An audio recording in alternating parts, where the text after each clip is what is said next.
сіздердің Жамбыл Ақылбаев атындағы мектеп гимназияның қазақ тілі мен әдебиет пәні мұғалімі, педагог шебер, республикалық үздік педагог байқауының жеңімпазы Бану Аманова Түсқан.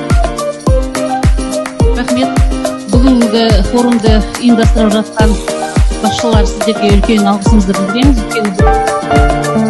Ұстаз күннің сәулесі, шуағы жан-жағын жылытады. Ескіден қол үзбей жаңаға қол жеткізу заманауи мұғалімдердің қолынан ғана келеді. Баланың бабын табуда табандылық пен креативтілік қажет. Білім және менталды мектеп гимназиясының қазақ тілі мен әдебиет пәні мұғалімі. Ұрпақ тәрбиесінде ізденімпаздарға ғана жол ашық. Туған диссертацияның тақырыбы қазақ тіліндегі үстеме құрылым. Бүгінгі таңда тіл алғыш заманауи роботтарды емес, рухани бай жеке тұлғаларды қалыптастыру маңызды. Ақшаның көптігі де аздық етіп жататыны шындық.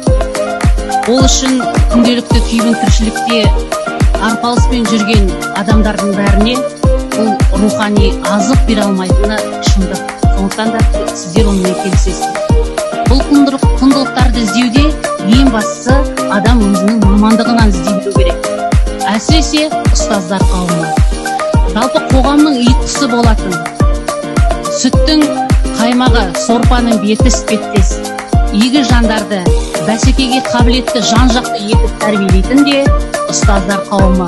Ендеше онда біз ұстаздар бақыт деп бағалауымыз керек. Олар қоғамның ұйытқысы, біздің ертеңіміз, тіл жанашырлары. Бүгінгі мұғалімдердің мәртебесі қолға алынып жатқан уақытта неге біз қапы қалуымыз керек? Ал біздің данышпан абайымыз барлық 18 мың ғаламның тіршілігі күн дейді. Өйткені күн арқылы адам энергия алады, күн арқылы жыдайды, күн арқылы тіршілік алады. Ендеше мен бүгінгі ұстаздарды сол күнге тенер едім. Өйткені күн білім береді, нәр береді, оқушылары биік шыңдарды бағындырады. Сөзімді қорытындылай келе айтатыным, жаңа ұстаздарымыздан, оқытқан мұғалімдарымыздан сөз қалған жоқ. Жалпы қорытындылай айтатынымыз, біз ұстаздар алтын белгі иегерлерінің санын арттыру үшін емес, нағыз бәсекеге қабілетті, елін сүйетін, нағыз патриоттарды тұлғада тәрбиелеуіміз керек. Ендеше істеріңізге сәттілік тілеймін. Тыңдағандарыңызға рахмет.